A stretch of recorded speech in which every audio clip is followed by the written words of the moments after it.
Hi everyone, Chóng Lǎoshī is back with episode 2, Language and Communication. So the use of words through speech or writing, or even the use of gestures to communicate. This can all be affected by seizures or seizure medication, and is extremely unfortunate when this happens to a young school-age child who has to battle epilepsy. It can delay that child's use of language, making them annoyed with school, which is I would completely understand that. If my language is delayed, then I'm going to be annoyed with going to school and say, why do I have to go to school? And it's also for all of us, regardless of age, epilepsy can affect our language from speaking, taking more energy.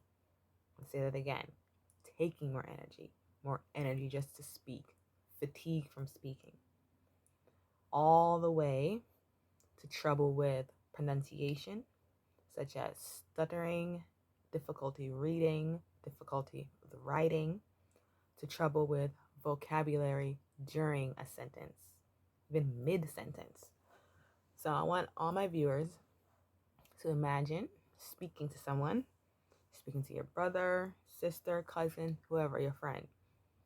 And the sentence that you're trying to create is, I need to grow some plants, because you're trying to save some money and grow your own plants, right? Sounds like an easy sentence, right?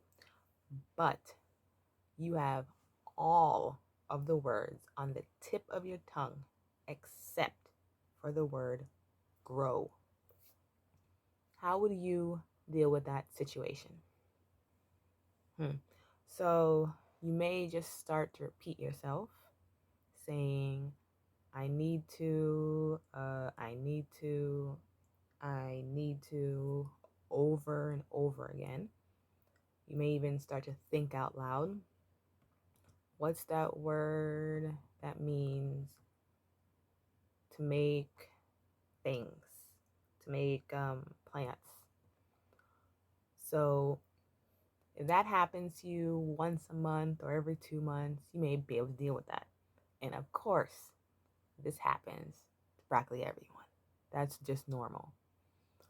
But it can be much, much, much more often for some of us seizure fighters.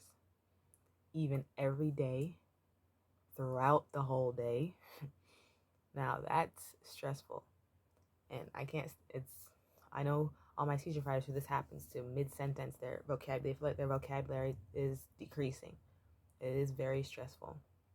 Almost makes you feel like you yourself, you feel older than you are or younger than you are. Maybe you feel it can either go either way. You feel like you're a preschooler. You might feel like you're someone who's lost all their memory. But remember, because I want everyone to remember that a seizure is basically an electrocution. I hate saying that word, but that's what it is. It's an electrocution in parts of or the entire brain in a grand mal seizure. It can be for seconds or minutes. And if it's longer than 5 minutes, doctors say, please call 911. Say it again.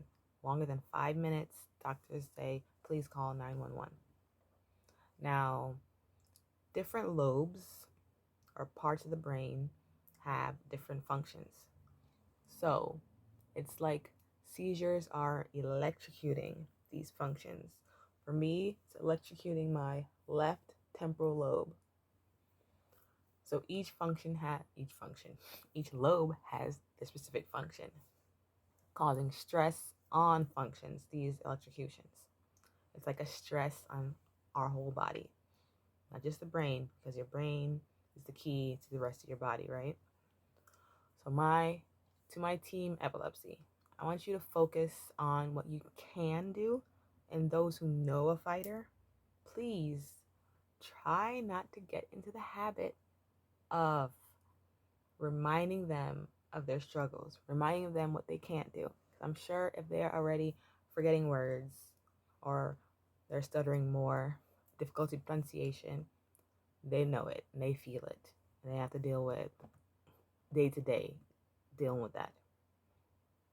Because remember, seizures can also, like I said, this is affecting their communication. So every lobe has a different function, and it's important, if you can, to try to learn about that area or areas. If you have more than one area that has nerve overactivity, learn about the effects of these overactivity. Not just epilepsy fighters, but people who, loved ones who know someone. It's important to learn about your loved one's condition. Maybe you can help them out by researching for them. If they're a person who I know some people don't like help, but you know your loved one. If you will help and learn about their condition. Now, different forms of epilepsy will have more or less effects on language and communication. That's why I say it's important to learn about that part of the brain or parts of the brain that you have nerve overactivity.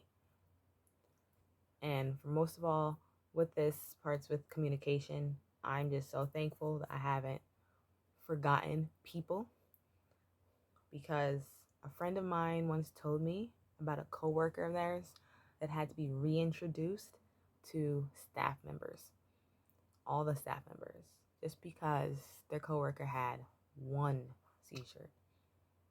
Sadly, it can take only one seizure to do a horrific side effect on the whole body.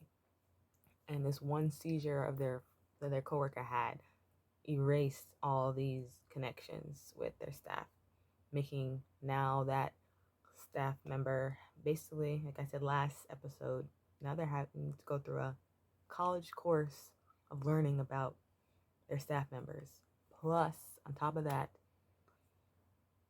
they're having their job, doing their job. So stories like these, they really make me treasure my connections even more. So this week, all my viewers out there, try to uplift yourself and uplift your loved ones.